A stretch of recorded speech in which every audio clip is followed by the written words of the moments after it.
Hey everyone, and welcome back to the channel. So Twitter kicked off last night due to the news that Naomi Ackie is set to play Whitney Houston in her biopic. Now, at first I didn't understand what the issue even was until it was further revealed that the actress Naomi Ackie is British. And of course, as you know, Whitney Houston is American. And this is where the issue lies. Now, this isn't the first time that black Americans have expressed anger at what they call, if you like, the black diaspora coming in and playing roles that they believe should be reserved for them. And we've even had in the past figures such as Samuel L. Jackson have expressed the same views. So what I'm going to do in this video, I'm going to express my own opinion on this. And you know what? If people get mad at my opinion, it is what it is. But I just have to tell it as I see it. Now, just to preface before I go any further, my views are only relevant to those who they apply to. They don't apply to all people. I get that. So if it doesn't apply, let it fly. So let's get into this. Now, I have to say that this whole episode just exposes the myth about how much solidarity there really is between the groups, and especially when it comes to fighting for black issues. This just exposes the fact that it only ever seems to be one-sided or focused squarely on black American issues, and very, very rarely do you ever see this ever reciprocated when it comes to issues that are faced outside of America, particularly in the UK or in Africa or the Caribbean or anywhere else. Whenever it comes to black issues and what black people should be fighting for, it always seems to be squarely focused on black Americans, to the point where if it's an issue outside of it, they don't even care. And this is where I kind of wanted to start first, because if you notice on my YouTube channel, you realize that I only ever talk about black issues that happen and take place in Britain. And I gotta admit, I'm probably one of the only YouTubers who I ever see do this, because most, especially black British YouTubers, when I see them react to content, when I see them put out content, talk about whatever issues, whether it be black dominated issues or whatever, or dating issues, whatever it may be, they always seem to have an American tinge to it, in which they will only discuss things that happen in the US, but very, very rarely will they ever talk about issues that take place in Britain that affects us. And one of the reasons why I do this is because I know damn well what happens when you have a viewpoint which is out of line with the majority of how black Americans think, and how if you disagree with their viewpoint, how they treat you. Because I'm sure most of you have seen this, is that whenever to be fair, even when black Americans disagree, but whenever a non-black American disagrees with anything which goes against the grain, you hear all the insults that gets hurled out, and then they question your supposed black experience, even though in truth, most black Americans, let's be honest, have absolutely no idea about anything outside their own borders, particularly when it comes to black issues that happen outside of the US. In most cases, they don't even care to even know. It's like the whole slavery topic. Most people, most black Americans, and most people, again, not all, who I've talked to, who I've listened to, they always assume that the transatlantic slave trade only happened in the US. So whenever we hear the word slavery, we automatically assume it's about the US slave trade. But here's the thing, it didn't. Most of the slaves and slavery happened and took place in the Caribbean and South America, particularly Brazil. So when it comes to understanding black experience, when it comes to chattel slavery and all this kind of other stuff, oppression, you're acting like we have no idea what is even going on. I mean, I know full damn well about this kind of stuff because I'm a descendant of slavery that happened in the Caribbean. Therefore, a lot of people, a lot of black people in the UK who also have the same heritage as I do, understand full well in regards to struggle. And not only about struggle, colonialism, white oppression, white supremacy, whatever you want to call it. Why does it always seem to be the case that whenever it's not black Americans, it always seems the case of, well, we don't know if you know this. Man, please. But here's the thing, and this is the key. I'm not even mad at all that, because understanding American culture as I do will let you know that most Americans in general, regardless of race, have very little regard or knowledge about anything outside of the US. So to be fair, all this kind of talk about that, about, oh, what do you know about this? What do you know about that? All that kind of talk is to be expected, because in truth, they don't know, and a lot of times they don't even care. That's why in my channel, I pride myself in keeping my topics UK based, because I know full damn well how it looks in regards to optics and what this leads. And this is my biggest takeaway with all of this, which it may surprise people, but it needs to be said, and it just is what it is. You black Brits look like begs when you're always in their spaces. I see it all the time, and I keep my contact at a minimum because I know how the optics look and how they treat you again when they disagree with you. I mean, you only have to look at the YouTube beef recently that's been taking place to understand exactly what I mean in regards to when they come after you when you're say something different or what they don't agree with. Now, again, just to clarify, I know this doesn't apply to all Black Americans who do this, so please don't take offense. But when you look at the spaces which a lot of you guys enter in, and I'm talking about more than just YouTube, you always seem to be just begging to be let into the US when it comes to film. This is a classic example.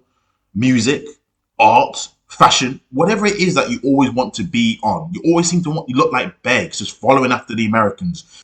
And it's even the same when it comes to social justice issues. I mean, when the Black Lives Matter movement took off in the US, I was like, set your watch to it. I guarantee someone in the UK is going to do the exact same thing. And sure enough, that's exactly what happens. So you guys look like just fans, supporters. When every single time something happens in the US, you guys always want to just seem to copy in the UK instead of actually doing your own thing, creating your own thing, do something different and unique, and then letting the world come on board instead of you guys trying to be on board with their program.